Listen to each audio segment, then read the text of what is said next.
Hello guys and welcome back to our channel. This is sugar and spicy. तो आज हमारे साथ शशि, सुयश और सतीश भी जुड़े हैं। ये रहेगा हमारा स्पिरिचुअल ट्रिप और हम जा रहे हैं अष्टविनायक यात्रा। अष्ट यानी 8 और विनायक जो कि गणपति के कई नामों में से एक है। अष्टविनायक के आज हम 4 गणपति के मंदिर कवर करने वाले हैं। अष्टविनायक के 8 गणपति पुणे के आसपास ही है और हम ये ट्रिप जो है 2 दिन में कवर करने वाले हैं। फर्स्ट डे पे हम लोग कवर करेंगे मोरगांव का मयूरेश्वर, फिर हम लोग सिद्धटेक जाने वाले हैं सिद्धिविनायक गणपति देखने के लिए एंड उसके बाद जाएंगे रांजनगांव और फोर्थ जाएंगे थेऊर जो मेरा फेवरेट है चिंतामणि। उनकी मूर्ति बहुत ही सुंदर है एंड बहुत पीसफुल है। और बाकी के 4 गणपति जो है वो हम कल कवर करने वाले हैं, जो कि है पाली बल्लाळेश्वर, महाड वरद विनायक, लेण्याद्री गिरिजात्मजा, विघ्नेश्वर ओझर। हाँ, और ये चारों गणपति हम कल कवर करेंगे, कल के ही दिन में। और ऐसा कहा जाता है कि अष्टविनायक दर्शन की जो यात्रा है वो मोरगांव से स्टार्ट करके मोरगांव में ही एंड करनी चाहिए, तब जाके बोलते हैं कि तुम्हारी जो यात्रा है वो सफल होगी। तो हम मोरगांव फिर से जाने वाले हैं। अष्टविनायक यात्रा देखनी है। आ जाइए बॉस, दिखा देंगे।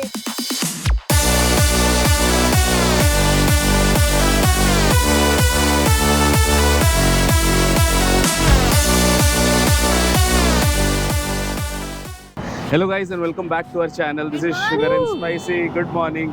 और एक लॉन्ग वीकेंड में आज हम निकल रहे हैं अष्टविनायक दर्शन के लिए।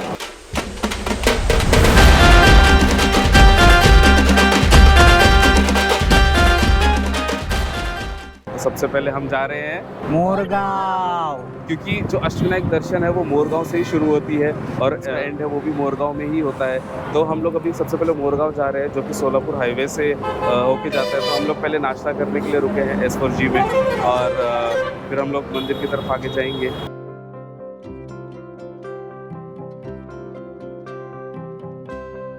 गणेश पुराण के अनुसार भगवान गणेश ने त्रेता युग में सिंधु नाम के असुर का वध करने के लिए जन्म लिया था। भगवान गणेश ने मोर पे सवार होके असुर का वध किया था, इसलिए इन्हें मयूरेश्वर कहा जाता है। मोर का दूसरा नाम मयूर भी है और ऐसा कहा जाता है कि इस गांव में बहुत मोर पाए जाते हैं, इसलिए इस गांव का नाम भी मोरगांव है।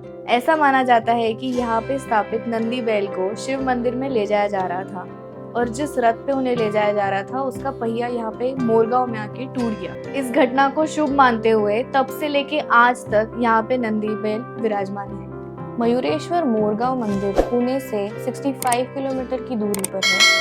सोलापुर हाईवे पे लोनी, उर्ली कांचन, पाटस के आगे मोरगांव का रास्ता आता है। सो यहाँ आने के बाद हाईवे पे से ऊपर जो ब्रिज है हम वहाँ से जा रहे हैं। वैसे तो आपको बहुत सारे रास्ते मिलेंगे जहाँ से आप राइट टर्न लेके आगे जा सकते हैं, लेकिन अभी यहाँ से हम लोगों ने जो मेन हाईवे है उससे सर्विस रोड पे उतार के ऊपर आपको ब्रिज दिख रहा है, हम वो ब्रिज से राइट लेने वाले हैं। हमने अभी वो ब्रिज से राइट ले लिया है। यहाँ से जो मोरगांव है वो ऑलमोस्ट 23 किलोमीटर्स है, जिसके लिए हमें 25 to 30 मिनट्स लगने वाला है और हम लोग अभी आधे घंटे में जो है वो मोरगांव पहुंच जाएंगे। रोड की कंडीशन बहुत अच्छी है और यहाँ पार्किंग के लिए भी बहुत जगह है। मंदिर के सामने ही पार्किंग है और पार्किंग का टिकट सिर्फ 50 रुपए है। सो यहाँ श्री क्षेत्र मोरगांव में आने के बाद आपको लेफ्ट हैंड साइड पे जो है वो पार्किंग मिल जाती है। वहाँ पे गाड़ी पार्क करने के बाद आप सीधा स्ट्रेट ऑपोजिट साइड में अंदर जाएंगे तो यहाँ से मंदिर में अंदर जाने का रास्ता है और वहाँ जाते वक्त आपको रास्ते में बहुत सारी चीजें देखने को मिली। तो आइए अंदर आके देखते हैं। मंदिर के बाहर बहुत सारी दुकानें हैं जहाँ से आप प्रसाद, मिठाई, डेकोरेशन, टॉयज और भी बहुत कुछ खरीद सकते हैं।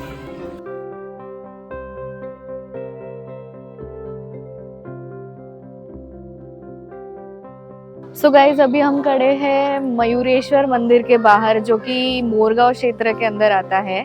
जैसे कि सब जानते हैं कि नंदी बैल जो है वो शिव भगवान के मंदिर के बाहर होते हैं, पर ये एक ही ऐसा मंदिर है जहाँ नंदी बैल जो है वो गणेश भगवान के मंदिर के बाहर है।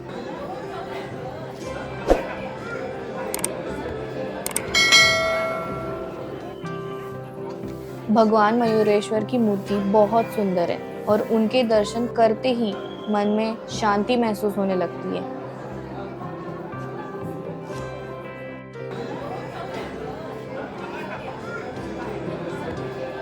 मंदिर में फोटो या वीडियो खींचना मना है, इसलिए हम आपको मूर्ति की तस्वीर दिखा रहे हैं ताकि आप मयूरेश्वर बप्पा के दर्शन कर सकें।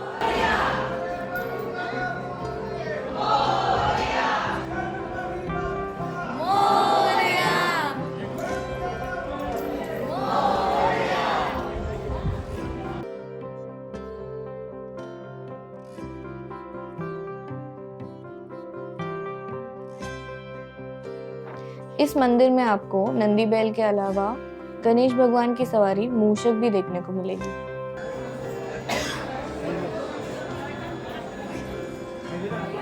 मंदिर सुबह 5 बजे से लेकर रात को 10 बजे तक खुला रहता है।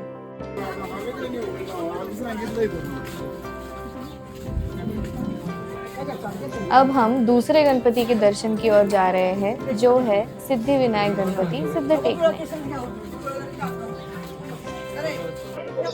सो यहाँ पे काकड़ी पेरू वगैरह भी आपको मिलते हैं खाने के लिए।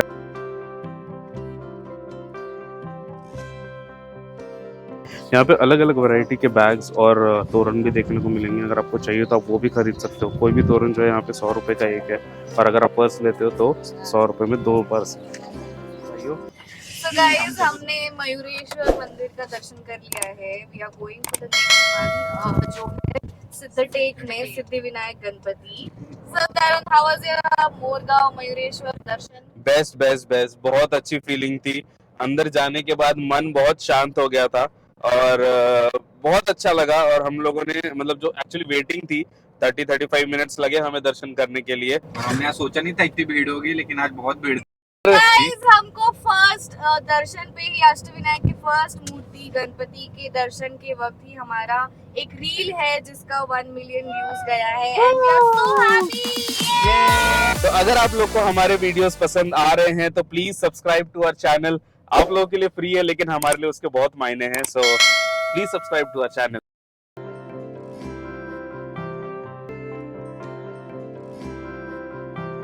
सिद्धटेक के अष्टविनायक गणपति को सिद्धि विनायक भी कहा जाता है। ये मंदिर अहमदनगर डिस्ट्रिक्ट में भीमा नदी के तट पर बसा हुआ है और ऐसा कहा जाता है कि इस मंदिर की स्थापना स्वयं भगवान विष्णु ने की थी। ऐसा माना जाता है मधु और कैटब नाम के 2 दैत्य थे जिनकी उत्पत्ति भगवान विष्णु के कान से हुई थी। उनका वध करने के लिए स्वयं भगवान विष्णु ने श्री गणेश जी से सिद्धियां प्राप्त की थी, इसलिए इस जगह का नाम सिद्धटेक है और यहाँ के गणेश जी को सिद्धि विनायक कहा जाता है। तो सिद्धटेक जो है यहाँ से 56 किलोमीटर दूर है और अभी हम लोग जो है वो हाईवे से ही जाने वाले हैं। पीछे से भी एक रास्ता है जो मुझे थोड़ा सा छोटा लग रहा है। If you are staying in Pune or Mumbai side, please do plan road trip because roads बहुत अच्छे हैं। मोरगांव से सिद्धटेक की दूरी 60 किलोमीटर की है। सिद्धटेक अहमदनगर डिस्ट्रिक्ट में आता है। यहाँ पे आप बस और कार से भी आ सकते हैं। रास्तों की कंडीशन बहुत अच्छी है। यहाँ पे आपको नेचर के बहुत अच्छे नज़ारे देखने को मिलेंगे। सबसे पास में यहाँ पे दौन जंक्शन है, वहाँ से आप बस और कैब से भी आ सकते हैं यहाँ पे।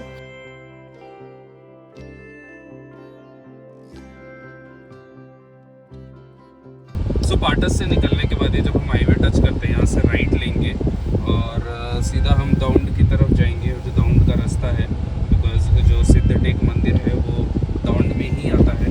तो चलिए जाते हैं आगे।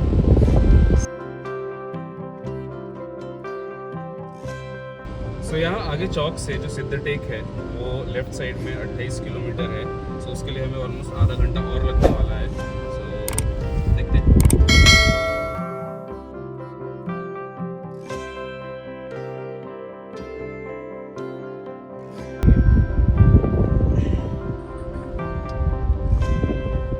सो ये जो है ये भीमा नदी है। जो सिद्धि विनायक मंदिर है सिद्धटेक में, वो भीमा नदी के तट पे बना हुआ है। आप यहाँ से देख सकते हैं दोनों साइड से जो नदी है कितनी सुंदर लग रही है। और सामने जो है वो सिद्धि विनायक मंदिर है।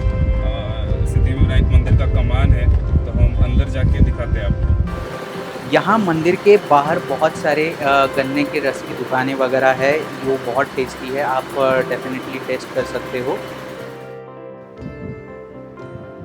ये मंदिर सुबह 5:30 बजे से लेकर रात के 9:30 बजे तक दर्शन के लिए खुला रहता है। मंदिर के आसपास यहाँ पे बहुत सारी दुकानें हैं, वहाँ से आप कुछ ना कुछ सोवेनियर्स या फिर भगवान की मूर्तियाँ, डेकोरेशन का सामान, ऐसी चीज़ें खरीद सकते हैं।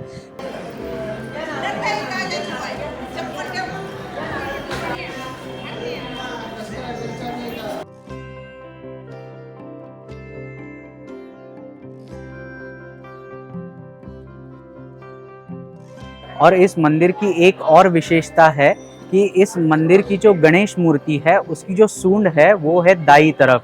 जो यूजुअली क्या होता है कि हर गणेश मंदिर में जो सूंड होती है गणेश मूर्ति की वो होती है बाई तरफ, लेकिन इस मूर्ति की जो सूंड है वो है दाई तरफ, और इनको मनाना सबसे ज्यादा कठिन माना जाता है।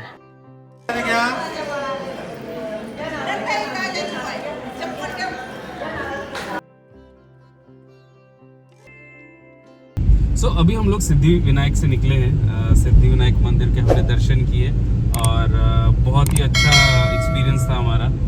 ज़्यादा भीड़ भी नहीं थी। हाँ। और जल्दी से दर्शन भी हो दर्शन गया। बहुत अच्छे से हुए यहाँ पे। हम लोग थोड़ा बाहर बैठे भी थे, अच्छा लगा। और जैसे हमें मोरगांव मंदिर में 40 मिनट्स कुछ लाइन में रुकना पड़ा, बट ये पूरा खाली था, पीसफुली एकदम शांति से हमारे दर्शन हुए। यहाँ से अब हम निकल रहे हैं रांजनगांव की तरफ।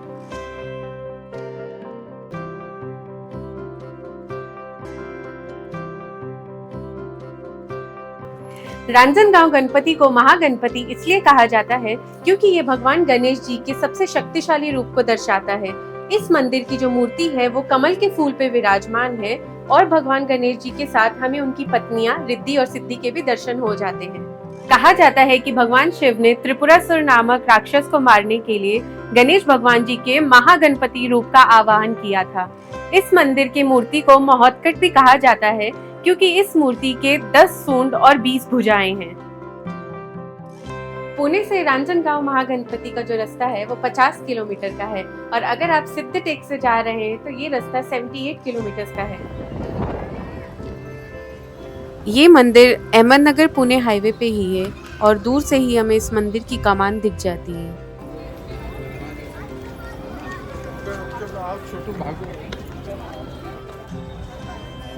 रांजनगांव महागणपति का मंदिर सुबह 5 बजे से लेकर रात के 10 बजे तक दर्शन के लिए खुला रहता है।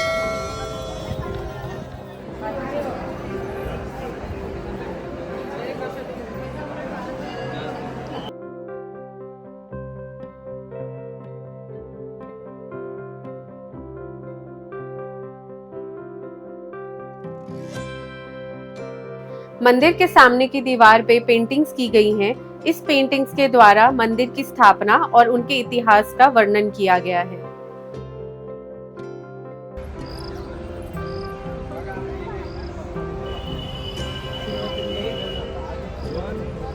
गणेश उत्सव के टाइम यहाँ पे बहुत सारी छोटी छोटी दुकानें और बाजार लगता है। अब यहाँ से हम थेऊर की तरफ जा रहे हैं, जो कि अष्टविनायक यात्रा में हमारा चौथा गणपति मंदिर है।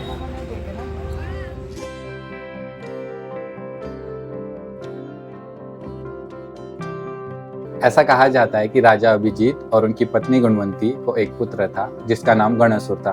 गणेशुर बहुत ही ताकतवर लेकिन लालची था। गणेशुर एक दिन कपिला ऋषि के आश्रम में गया। कपिला ऋषि ने चिंतामणि रत्न की मदद से गणेशुर का आदर सत्कार किया और लालच में आके गणेशुर ने वो रत्न उनसे छीन लिया। माता दुर्गा के सुझाव से कपिला ऋषि ने भगवान गणेश से मदद मांगी और भगवान गणेश ने कदम्ब पेड़ के नीचे गणेशुर को पराजित कर दिया।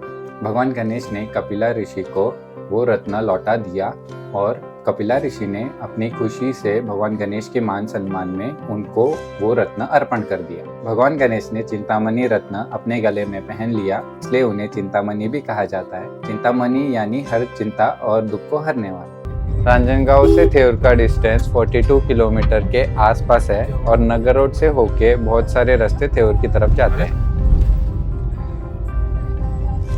हमने गूगल मैप पे भरोसा करके गाँव वाला रास्ता लिया और थेऊर पहुँचते पहुँचते हमें रात हो गई। आगे जाके लेफ्ट में ही पार्किंग है, जहाँ पे गाड़ी लगाने के बाद वहां से मंदिर की तरफ जा सकते हैं। मंदिर के बाहर भी बहुत सारे शॉप्स है जहाँ पे आप प्रसाद, फूल और नारियल ले सकते हैं।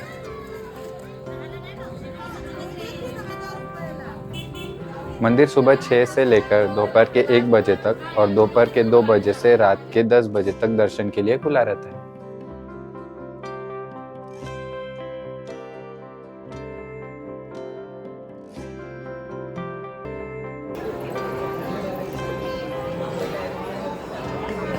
सो गाइज आज का जो हमारा फर्स्ट डे था अष्टविनायक दर्शन का वो हम आज यहीं पे एंड कर रहे हैं। हम थ्योर पे एंड कर रहे हैं। मोरया मोरया। सो अभी हम घर पहुंच गए हैं, रात के 9:30 बजे हैं। सब बहुत ज़्यादा टायर्ड हो चुके हैं और सब अभी फ्रेश होने के लिए गए हैं। और आज के दिन हमने 4 गणपति मंदिर के दर्शन किए, मयूरेश्वर, सिद्धि विनायक, चिंतामणि और रांजनगांव। ये चारों गणपति के हमने दर्शन कर लिए हैं और हमारे जो 4 गणपति बचे हैं वो हम कल कवर करने वाले हैं। सबसे पहले पाली जाएंगे, फिर उसके बाद महड़ जाएंगे एंड देन अगर टाइम मिलेगा तो लेण्याद्री और ओझर भी कवर करेंगे, अदरवाइज वो परसों के दिन कवर करेंगे। आपको हमारा ये वीडियो पसंद आया है तो please like this video and share it with your friends and family. और हमें कमेंट करके ज़रूर बताना कि आपको ये वीडियो कैसा लगा and if you are excited about the second part और नॉट। सेकंड पार्ट बहुत जल्दी रिलीज़ होने वाला है। अगर आप चैनल पर न्यू है तो सब्सक्राइब कर लीजिए ताकि आपको नोटिफिकेशन भी मिल जाए। एंड हम बहुत वीडियोज़ लाने वाले हैं और बहुत सारे कॉन्सेप्ट्स अभी जो है वो पाइपलाइन में है। सो हम एक एक करके रिवील करेंगे चीज़ें, बट फिलहाल के लिए please hit the subscribe button and see you soon.